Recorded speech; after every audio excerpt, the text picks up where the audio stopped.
नमस्कार दोस्तों, जिस घड़ी का हमको इंतजार था वो घड़ी अब बिल्कुल नजदीक है। 3 दिन हमारे बचे हैं। 3 दिन बाद हमारी परीक्षा है। सबसे पहले सभी प्रतियोगी छात्र छात्राओं को सभी के लिए सफलता की अग्रिम शुभकामनाएं। बच्चों के लगातार कॉल आ रहे, मैसेज आ रहे थे, सर लगातार स्ट्रेस हमारे ऊपर बढ़ता जा रहा है, क्या पढ़ें क्या ना पढ़ें, अंतिम 3 दिन की क्या रणनीति रहनी चाहिए और किस प्रकार से पेपर को सॉल्व करना है, उन सभी चीजों के बारे में आज हम जल्दी से इस क्लास में डिस्कस करेंगे। ज्यादा समय आपका नहीं लेंगे, ये समय आपके लिए बड़ा कीमती है। दोस्तों, पहला हमारा जो सवाल जो हमारे मन में है, इसमें एक हमने रखा है डाउट्स ऑफ स्टूडेंट्स और एक लास्ट 3 डेज मतलब 3 दिन की जो रणनीति रहेगी वो हमको क्या रखनी है। पहला इसमें हमारा जो पॉइंट है वो है रिवीजन या मॉडल पेपर। कुछ बच्चे हैं मॉडल पेपर पर ज्यादा फोकस कर रहे हैं। अंतिम जो 3 दिन है इसमें हमको ज्यादा से ज्यादा रिवीजन करना है। मॉडल पेपर हमने आज तक हल किए हैं, बहुत सारे मॉडल पेपर आपने किए होंगे और अब तक अगर नहीं किए हैं तो अब उनको करने से कोई फायदा भी नहीं है। दूसरी चीज है यूट्यूब का सहारा हम ले रहे हैं। क्या ले रहे हैं? यूट्यूब का सहारा। यूट्यूब पर हमको कम से कम समय देना है। कोई ऐसी शॉर्ट क्लास जो है या फिर कोई करंट अफेयर्स वगैरह की कोई क्लास आपने सेव कर रखी है तो उसको आप थोड़ा बहुत देख सकते हो। ज्यादा यूट्यूब पर समय आपको नहीं देना है। मॉडल पेपर को भी आपको समय नहीं देना है। अब आपको रिवीजन करना है। परीक्षा कब है? जो बच्चे तैयारी करते हैं सबको इस चीज को लेकर क्या होता है, एक भय रहता है, क्या होगा, कैसा पेपर आएगा, कैसा नहीं आएगा, वहां जाके हमको कुछ याद नहीं है। लास्ट समय जब होता है परीक्षा के टाइम, जब हमको यही रहता है कि हम जो भी पढ़ रहे हैं हमारे याद नहीं है। लेकिन कोई भी चीज है, थ्योरी अगर आपने पढ़ी है और 3-4 बार उसका रिवीजन किया है तो जब आप परीक्षा देने जाओगे, परीक्षा हॉल में जब बैठोगे, ऑप्शंस आपके सामने होंगे प्रश्न के, तो अगर 2-3 बार आपने कॉन्सेप्ट पढ़ा है तो स्वाभाविक वो आपको अचेतन मन में, अर्धचेतन मन में जो आपकी चीजें होती हैं वो सब बाहर निकल के आती है। तो भय आपको बिल्कुल भी नहीं लेना है। भय से क्या रहना है, आपको दूर रहना है। ठीक है। और एक बात करें सेफ स्कोर की। कुछ बच्चों के लगातार कॉल आ रहे हैं, साहब सेफ स्कोर क्या रहेगा। कुछ कह देते हैं सर 100 क्वेश्चन करके आए, कुछ कहते हैं 120 क्वेश्चन करके आए। इन चीजों पर आपको कतई भी ध्यान नहीं देना है। सेफ स्कोर क्या रहता है क्या नहीं रहता है, ये आपने अलग अलग एग्जामों का देखा होगा। किसी एग्जाम की मेरिट 40% भी नहीं पहुंच पाती है। जैसे कि आपने देखा कंप्यूटर अनुदेशक में 40% बच्चे भी नहीं मिले थे, 40% की होती जब। तो उन चीजों को आप ध्यान ना दें। सेफ स्कोर क्या रहेगा, आपको एग्जाम में जितना आना है वो करके आना है। ऐसा तो है नहीं हम नेगेटिव ज्यादा करके आ जाए। सेफ स्कोर किसी ने आपको कह दिया कि साहब 150 में से 100 क्वेश्चन पे सिलेक्शन होगा और 100 क्वेश्चन के चक्कर में एग्जाम का लेवल टफ है और आपने 100 के चक्कर में करते चले गए और आप नेगेटिव करके उल्टा क्या करके आगे सही को भी आप गलत करवे कटवा देंगे। किसी ने कह दिया साहब 100, अब 100 हो सकता है एग्जाम का लेवल बहुत ज्यादा सरल हो और एग्जाम का लेवल अगर सरल है तो 100 क्वेश्चन भी कम पढ़ सकते हैं। एग्जाम का लेवल अगर कठिन है तो ये 100 क्वेश्चन भी आपको ज्यादा हो सकते हैं। तो सेफ स्कोर के लिए आप इस चीज पर बिल्कुल भी ध्यान ना दें। अब लास्ट 3 दिन की रणनीति है। लास्ट 3 दिन में हमको क्या पढ़ना है क्या नहीं पढ़ना है। उसके लिए अब क्या पढ़ें और क्या नहीं पढ़ें, क्या पढ़ना है क्या छोड़ना है। तो अब सारी चीजें आपको नहीं पढ़नी है। सब कुछ आप सोचें, सारी बुक्स आप पढ़ लें। अब आपने मुख्य जो फैक्ट हैं, जैसे इतिहास है, इतिहास में हमने पढ़ा जैसे 1857 की क्रांति है, जैसे राजस्थान का एकीकरण है, किसान आंदोलन है, प्रजामंडल आंदोलन है, उन चीजों को आप पढ़ें। स्वाभाविक सी बात है वहां से प्रश्न आएगा। राजवंशों की जहां तक बात करें तो उनसे ज्यादा प्रश्न पूछने की संभावना नहीं रहती है। राजस्थान में अगर बात करें तो ज्योग्राफी है अपनी, एक अपनी हिस्ट्री है और एक बात करें अपनी कल्चर की। इन तीनों पार्ट की अगर बात करें तो सबसे ज्यादा जो प्रश्न रहेंगे वो संभवतः ज्योग्राफी और कल्चर के रहेंगे। आज तक का जो पेपरों का जो एग्जाम का जो लेवल रहा है दिनस्थ बोर्ड का, वो चीजें जो रहेंगी वो क्या रहेंगी, तो ज्योग्राफी और कल्चर से लेकर ज्यादा मैटर आपको रहेगा। हिस्ट्री में आपको क्या पढ़ना है, तो जैसे सभ्यताएं हैं अपने 1857 की क्रांति है, उन चीजों को एकीकरण वगैरह को आप देख सकते हैं। क्या नहीं पढ़े, अब नहीं पढ़ने की बात करें तो वे टॉपिक्स जैसे मुगल काल है, मुगल काल जोड़ रखा फर्स्ट लेवल में, उससे एक प्रश्न आएगा फर्स्ट लेवल वालों के लिए है। जैसे कि मुगल काल है, मुगल काल से एक प्रश्न आए नहीं आए, उसके लिए आपको पूरा मुगल काल पढ़ना है।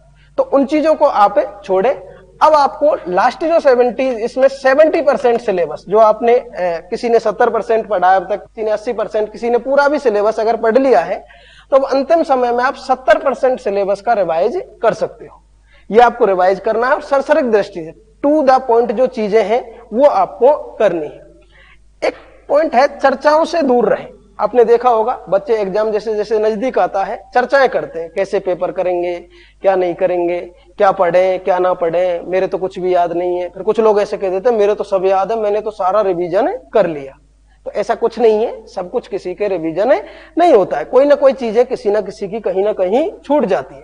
तो इस प्रकार की चर्चाओं से दूर रहे और किसी से सलाह ना लें। लोग बाग आपको पता है मुफ्त की सलाहें बहुत देते हैं और कई बार वो सलाहें जो होती हैं वो अपने आप को हमको क्या करती है, डिमोटिवाइज करती है। तो हमको सिर्फ अपने आप पे विश्वास रखना है, किसी दूसरे की कोई सलाह को नहीं मानना है, अपने ऊपर विश्वास रख के चले और जैसा आपको बताया जा रहा है उस प्रकार से करें।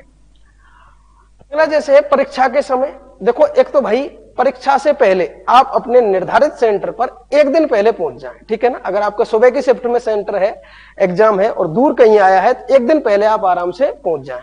वह पहुंचने के बाद जरूरी नहीं है आपको रुकने को कहीं जगह मिले ना मिले, कोई धर्मशाला मिल जाए, कोई होटल मिल जाए 200-300 रुपए में, तो वो ले ले और अपने आराम से वहां जाके आपको तनाव को बिल्कुल कम करें और आराम से पूरे 6-7 घंटे की नींद लें, ठीक है। सुबह आराम से उठ के और आपको नहाना है, फ्रेश होके बिल्कुल फ्रेश माइंड में। ऐसा नहीं है सुबह भी आप, सुबह का आपका एग्जाम है, सुबह भी जग के आप भागते हुए देखें कि ये रह गया, वो पढ़ लेता हूं, ये पढ़ लेता हूं, इस प्रकार की चीजों पर ध्यान नहीं देना।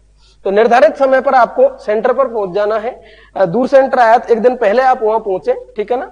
आत्मविश्वास बनाए रखें, सबसे बड़ी बात है आत्मविश्वास। यानी कि इंसान, देखो हमारा मन जो होता है ना, ये दिमाग जो होता है ना, भोला होता है। हम जब अपने आप को ये सोचते हैं कि हमको कुछ नहीं आता, तो फिर ऐसे आप सोचोगे तो वाकई नहीं आपको कुछ नहीं आएगा।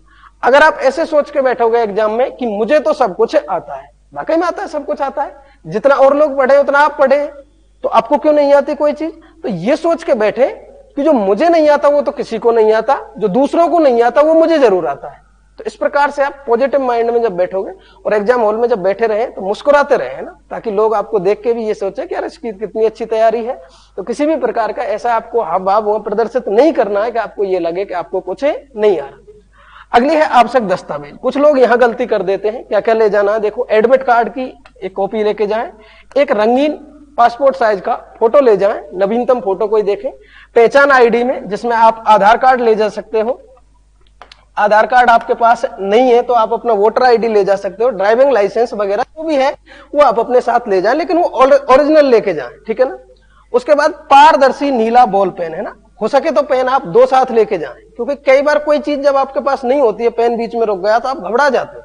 ऐसी कोई बात नहीं, 2-2 पेन लेके जाएं, और 2 पेन भी नहीं है तो सारे बच्चे 2-2 लेके आते हैं। कोई अगर ऐसी बात होती है तो आप किसी से भी हेल्प मांग सकते हो। आपके प्रवेश पत्र पे जो निर्देश दे रखे हैं सारे निर्देश को ढंग से पढ़ें और जो चीजें मानी गई है उनको लेके जाएं। एक समय पर उपस्थित हो, समय का मतलब एग्जाम देने जब आप जाते हो तो कुछ बच्चे ऐसे होते हैं जो लेट पहुंचते हैं। हो सके तो आप एक दिन पहले ही अपने सेंटर को देख ले और देख के कहाँ है सुनिश्चित कर ले, कहीं आप जहां रुके हुए हो वहां से दूर हो और आप समय पर नहीं पहुंच पाए। उसमें 1 घंटे 30 मिनट पहले का समय दे रखा है, यानी कि आपको 1.5 घंटे पहले वहां पहुंचना है, ताकि वो लोग आपकी तलाशी वगैरह लेते हैं।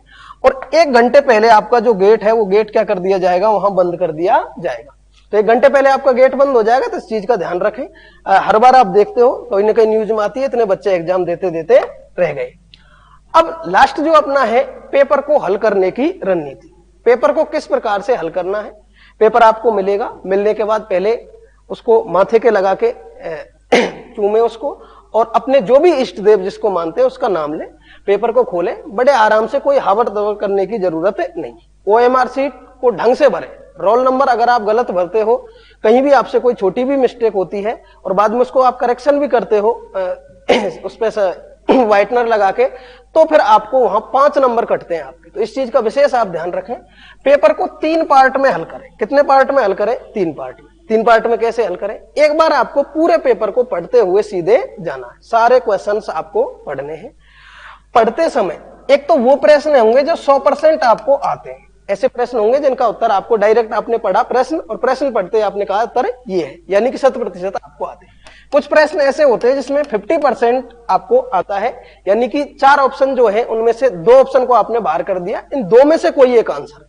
और एक ऐसा होता है कि जिस प्रश्न को आपने देखा ही नहीं, क्या है भाई, आपने प्रश्न देखा ही नहीं है, पहली बार प्रश्न देखा है, या फिर उनमें से किसी एक ऑप्शन के बारे में आप जानते हो। किसके बारे में जानते हो भाई? एक ऑप्शन के बारे में आप जानते हो, ठीक है ना। तो देखा नहीं, या फिर एक आपका ऑप्शन है उसके बारे में आप जानते हो। एक ऑप्शन जान रहे हो, अब एक ऑप्शन जान रहे हो तो अगर देखो, और दूसरा एक बात, पेपर जब हल करें तो ये देख ले, एग्जामिनर का जो अधीनस्थ बोर्ड का जो पैटर्न है ना, वो ये पूछता है निम्न में से कौन सा कथन असत्य है। क्या पूछता है भाई? ज्यादातर प्रश्न जो आते हैं वो कौन सा असत्य है। तो पहले प्रश्न को पढ़े तो उसमें सत्य पूछ रहा है या असत्य पूछ रहा है, इस चीज को पहले उस पर अंडरलाइन कर ले, ये सत्य पूछा है इसने या असत्य पूछा है। क्योंकि कई बार हम देखते हैं प्रश्न को देखा, देख के हम इस चीज को संगत असंगत सत्य असत्य को छोड़ के, और आपको एक ऑप्शन मिला उसमें से आपने चुन लिया, फिर आपने घर आके देखा तो देखा साहब उसमें तो पूछ रहा था कौन सा कथन असत्य कौन सा सत्य, उस पर आपको अंडरलाइन कर लेना। फिर आपको चारों ऑप्शन पढ़ने, कई बार हमको पहले ही ऑप्शन में मिल गया, ठीक है ना। पहले ऑप्शन में जैसे मिल गया हमको श्रीनाथ जी का मंदिर कहां है, और हमको मिल गया उसमें राजसमंद पहले ऑप्शन में, और लास्ट के ऑप्शन में दे रखा है नाथ द्वारा, तो अब उत्तर कौन सा मान्य होगा? नाथ द्वारा वाला। तो चारों ऑप्शन आप जरूर पढ़ें। अब जो 100% आपको आता है उस प्रश्न को तो आपको एक बार जब शुरू के राउंड में आप जाते हो तो आपको वो कर लेना है, ठीक है। लेकिन जब आप पहले राउंड में ही जा रहे हो, ऐसा प्रश्न जो आपने कभी देखा ही नहीं, उस प्रश्न पे आपको गोला कर देना है। क्या कर देना है दोस्तों? गोला। क्योंकि दोबारा जब राउंड में आप दोबारा से पेपर को पढ़ोगे तो जिस प्रश्न पर गोला हो रहा है उस प्रश्न को अब दोबारा आपको पढ़ना ही नहीं है, क्योंकि अब दोबारा आप इसको पढ़ोगे आपका दोबारा समय वेस्ट होगा। तो जो प्रश्न आपने पहली बार देखा उस पर आपने गोला कर दिया, अब दोबारा इसको मतलब देखना नहीं है। इससे आपका समय बचेगा, क्योंकि अधीनस्थ बोर्ड के जो पेपर होते हैं उसमें ज्यादातर पूछता है कौन सा सत्य है कौन सा असत्य है, तो पेपर इतना लेंदी हो जाता है कि आपको समय नहीं बचता है। फिर आपके जो आते हुए प्रश्न भी हैं वो समय के अभाव में रह जाते हैं, या फिर आप गोला भरने में गलती कर देते हो। अगली बात है गोला कैसे भरें। तो गोला की बात करें तो गोले कैसे भरने हैं हमको, तो गोला भरते समय ये ध्यान रखना, या तो आप 5-5, 10-10 क्वेश्चन के वो बना लेना। जैसे 5 प्रश्न आपने कर लिए, इन 5 प्रश्नों के एक बार हम गोले भर देते हैं, ठीक है ना। या फिर 10 क्वेश्चन, या फिर पार्ट वाइज अगर एग्जाम आता है, ऐसा भी हो सकता है कि आपको प्रश्न अलग अलग भी मिल सकते हैं। ऐसा नहीं जीके के प्रश्न आपको एक जगह मिल जाए, मैथ के एक जगह मिल जाए, हो सकता है ऐसा नहीं हो। नहीं भी हो तो बीच बीच में प्रश्न आते हैं तो कोई दिक्कत नहीं है, लेकिन समय का आपको ध्यान रखना, ज्यादा एक प्रश्न को समय भी नहीं देना। तो गोले 5-5 या 10-10 के उसमें आप बना ले, पहले 5 प्रश्न किए, इनके गोले भर लिए, फिर 5 प्रश्न किए, इस प्रकार से गोले भर लिए। क्योंकि कई बार हम ऐसे होते हैं कि लास्ट में जब हमको पता चलता है घंटी लग गई, 5 मिनट बची है, और 5 मिनट में अब हम 50 क्वेश्चन 100 क्वेश्चन जितने रह जाते हैं उनके गोले नहीं भर पाते। तो ध्यान रखना 3 पार्टों में, एक तो वो प्रश्न जो आपको 100% आते हैं, एक वो प्रश्न जिनका 50%, मतलब 2 का आपको पता है ये 2 इनमें से नहीं है, इन 2 में से एक। अब ये तो आपको करने ही है, ये भी आपको करने हैं, ठीक है ना। 2 में से कहीं एक आपको लग रहा है कि इन 2 में से एक उत्तर है, तो उसको आपको जरूर करना है। और जहां आपको लग रहा है कि भाई प्रश्न पहली बार देखा, अब देखो पहली बार चाहे कोई प्रश्न आप देखते हो ना, फिर भी आपको लगता है कि यार इसमें ये हो सकता है, तो जहां हमको ये लगता नहीं ये हो सकता है, वो चीज ध्यान रखना गलत होती है। तो इसलिए उस क्वेश्चन पे आप रिस्क ही नहीं ले, ठीक है ना। इन 2 में से भी, इन 2 में से आपने देखा 50% वाले में आपने देखा कि इन 2 में से कोई एक उत्तर है, और उनमें से पहले जो आपकी नजर जाती है पहले ये हो सकता है, तो उस पर आप हल्का सा टिक कर ले, ठीक है ना। क्योंकि ज्यादातर स्थिति में वही क्या होता है, उत्तर होता है, ठीक है ना। तो 100% वाले को करना है 50%, यानी 2 ऑप्शन हमने अलग कर दिए, ठीक है। गोलों को ढंग से भरना है, सत्य असत्य क्या पूछ रहा है उस पर हमको क्या करना है, अंडरलाइन कर लेना है, और समय का ध्यान रखते हुए गोले जरूर भर देने हैं। और ध्यान रखना पेपर कई बार कठिन आता है तो मेरिट बहुत ज्यादा कम जाती है, लेकिन जब हम एग्जाम में हॉल में बैठे होते हैं तो हम पे ये दबाव होता है कि इतनी कम तो मेरिट नहीं जाएगी, अरे इतनी कम मेरिट नहीं जाएगी तो तुम तुक्के लगाओगे तो जो आपने सही किए उनको भी आप गलत करके आ जाओगे, तो उस चीज से कोई फायदा नहीं है। इसलिए ध्यान रखना तुक्कों की ओर ना सोचे, सिर्फ वही प्रश्न जिनमें से 2 ऑप्शन में आपको ये लग रहा है कि इन 2 में से कोई उत्तर है, उसको आप क्या करें, तो उसको ही आप हल करें, ठीक है ना। तो ये अपनी क्या रहेगी, रणनीति रहेगी। फालतू की चीजें नहीं पढ़े, तनाव नहीं रखें। आपको लगता है कि मनोरंजन करना है, मनोरंजन करें, ऐसा भी नहीं है आपको पूरे दिन 3 दिन पढ़ना है। जितना आपका पढ़ने का मन करे उतना ही पढ़े, अनावश्यक कोई भी दबाव ना ले। अंत में आप सभी के लिए दोबारा, सभी जो भावी अध्यापक बनने जा रहे हैं, जो इस परीक्षा में भाग लेने जा रहे हैं, उन सभी के लिए बार बार हमारी ओर से क्या है, अग्रिम क्या दी जा रही है, शुभकामनाएं। बार बार आपके लिए बेस्ट ऑफ लक। धन्यवाद। ठीक है सर।